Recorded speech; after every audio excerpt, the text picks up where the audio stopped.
Hello everyone and welcome back to another video. In this video, hopefully quick one, I want to talk about my issues with the MiraBox Stream Dock.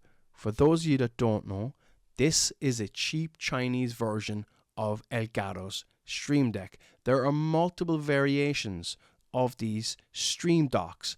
As a prime example of what I'm talking about, my device is this one here, and it's the same across here.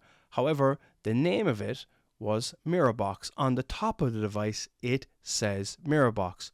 But there's other brands called Ajaz and whatever this is.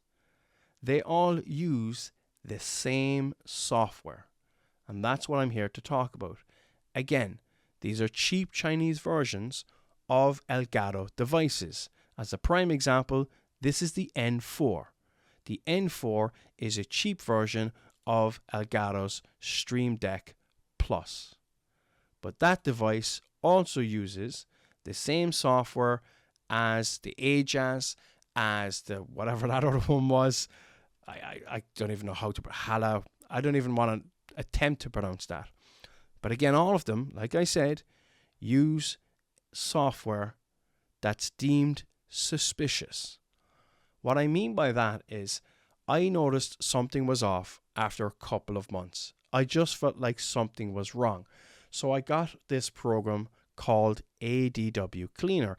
It looks for adware and potentially unwanted programs that were installed without my permission. And this is one of them. Now there was two, but accidentally I wasn't recording, or so I can't remember. Something went wrong anyway, like it always does when I attempt to record. But this little thing here is linked to the program that the Chinese version uses. If I remove this device here that's in my hand will stop working. So if I press this button here, I can navigate through all the stuff. And I mean, obviously this is just generic. I didn't add anything else. But this is just fantastic because it's a Stream Deck for €20. And not only that, it gives you free plugins, whereas Elgato charges. It's ridiculous. But I'd rather this device, the real one, than something that's putting this on my system. I don't know what that is. But upon further investigation, this person over here on Reddit, after his investigation, he found something called app.exe and a bunch of .dll files were being constantly tried to run in the background. Now, Windows Defender found nothing, Malwarebytes found nothing, but when he uploaded one or two of the files, I believe, to VirusTotal, it sort of flagged it as this. Now, again, I agree with him. He doesn't know if it's actual malware or if it's a false positive. But yeah, I do agree. It is mega sus. But the fact he was able to delete them and the program still worked was strange. But what's even stranger is after this post 4 months ago, there was a recent update to these devices. And they didn't change anything that we could see. They moved around the app.dll, or sorry, the app.exe, they moved them to a different location after an update. That to me is even more suspicious. I'm sorry, that makes me not want to use these devices anymore. And I absolutely love this thing because it was cheap.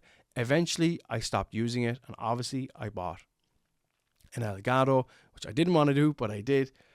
But I want to kind of let people know, when you buy one of these devices, keep an eye out, because they're not, I mean, there is, what's the word I'm looking for? Too good to be true.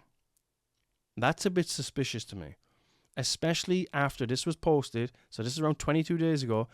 An update happened on, oh God, I hate when I click these things and I don't mean to. An update happened and they moved the app.exe to a different location.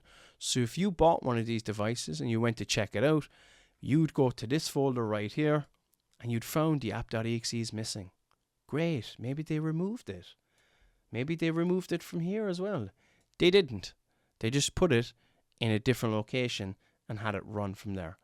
So I'm going to pause my video now, and I'm going to switch over to my phone camera, and I'm going to remove this, and you're going to see this device in my hand will stop working or act a bit strange, which is, I'm not comfortable with one of these devices putting something on my computer that I don't want it. You know, I didn't ask for it. It shouldn't be on the computer. Simple as. So I'm going to pause the video here, and I'll come back on my phone. So here I am on my phone, and I'm going to pick this device up, and as you can see, it's a dodgy USB, but anyway, as you can see, I press it and it switches screens. So let me put that out of the way there. Let me just move this out of the way. So as you can see, look, press this, it'll change screen. So it works perfectly fine. But as soon as I remove this,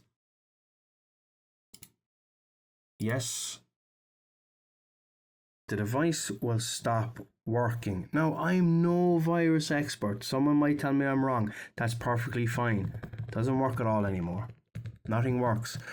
But if you can remove the app.exe, like the person said over on Reddit, as well as the .dll files, and the program works perfectly fine, why do I need them?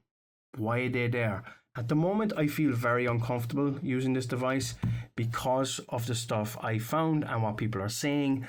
At the moment, it's kind of a device I'm not going to use until maybe someone finds an alternative. I mean, I have this now.